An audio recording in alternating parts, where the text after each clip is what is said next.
স্বাগতম আমার ইউটিউব চ্যানেলে। আজকের ভিডিওতে আমরা এক মহান ঐতিহাসিক স্থাপনার কথা জানব, যা শুধু চীন নয় বরং সারা বিশ্বের অন্যতম একটি বিস্ময়কর কীর্তি, যার নাম হলো মহাপ্রাচীর বা দি great wall of China. The great wall of China বা চীনের মহাপ্রাচীর বিশ্বের অন্যতম দীর্ঘ এবং প্রাচীনতম একটি প্রাচীর। এটি প্রায় 13,170 মাইল বা 21,190 কিলোমিটার দীর্ঘ।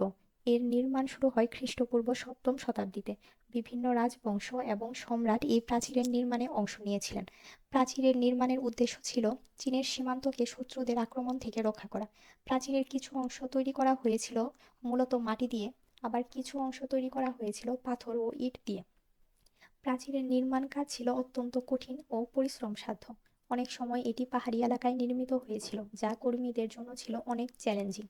নির্মাণের সময় অনেক শ্রমিক প্রাণ হারিয়েছিলেন এবং তাদের আত্মা প্রাচীরের সাথে চিরকাল যুক্ত আছে বলে অনেকেই মনে করেন। অনেক গল্পকথা থাকলেও প্রাচীন নির্মাণের পেছনে একটি আলাদাই গল্প রয়েছে।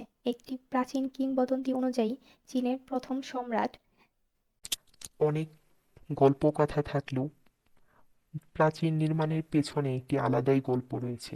একটি প্রাচীন কিংবদন্তি অনুযায়ী চীনের প্রথম সম্রাট শিং হুয়াং মহাপ্রাচীরের তৈরির উদ্যোগ নিয়েছিলেন।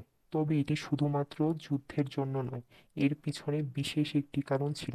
তিনি বিশ্বাস করতেন যে মহাপ্রাচীরে শুধুমাত্র দেশকে বিদেশি আক্রমণকারীদের হাতে রক্ষা করবে এমন নয়, বরং এটি তার নিজের আত্মাকে শক্তির সুরক্ষা করবে।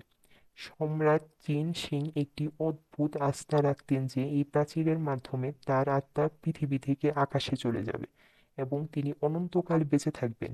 এজন্য তিনি প্রাচীর নির্মাণের সময় বিশেষ মন্ত্রণা এবং জাতবিদ্যা ব্যবহার করেছিলেন। এজন্য প্রাচীরের বিভিন্ন অংশে বিভিন্ন অদ্ভুত প্রতীক ও গোপন মন্ত্রেরও চিহ্ন খোদাই করা রয়েছে। কিছু চীনা ঐতিহাসিকবিদ বলেন যে প্রাচীর নির্মাণের সময় মৃতদের আত্মা প্রাচীরের মধ্যে আটকা পড়ে থাকত। এসব আত্মা তাদের প্রিয়জনদের প্রণাম জানাতে চাইতো এবং প্রাচীরের মধ্যে তাদের উপসাগর তৈরি করতে চাইতো। মহাপ্রাচীরের এই অজানা গল্পটি কেবলমাত্র একটি কিংবদন্তি হতে পারে, তবে এটি প্রাচীরের ভয়ঙ্কর গোপনীয়তার সাক্ষী। মহাপ্রাচীরের কিছু অংশ আজও অক্ষত রয়েছে, যদিও অনেক অংশই প্রাকৃতিক দুর্যোগ ও মানবসৃষ্ট কারণে ক্ষতিগ্রস্ত হয়ে গেছে।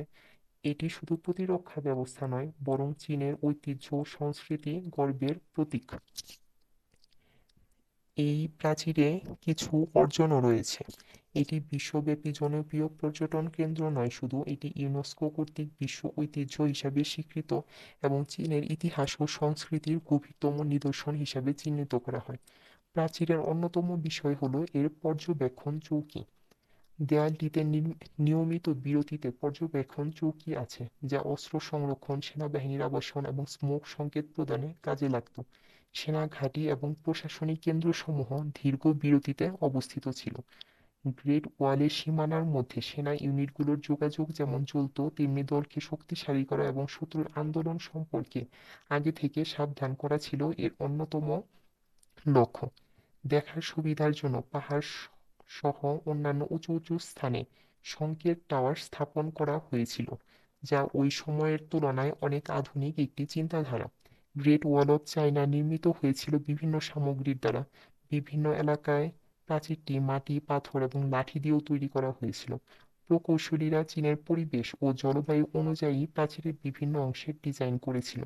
প্রাচীরের দৈর্ঘ্য ও প্রশস্ততা বিভিন্ন স্থানে বিভিন্ন ছিল। কিছু অংশে প্রাচীরের উচ্চতা প্রায় 25 ফুট, আবার কিছু অংশে এর উচ্চতা প্রায় 30 foot. Great wall of China শুধু প্রতিরক্ষা দেওয়াল নয়, এটি চীনের ঐতিহ্য ও সাংস্কৃতিক পরিচয় বহন করে।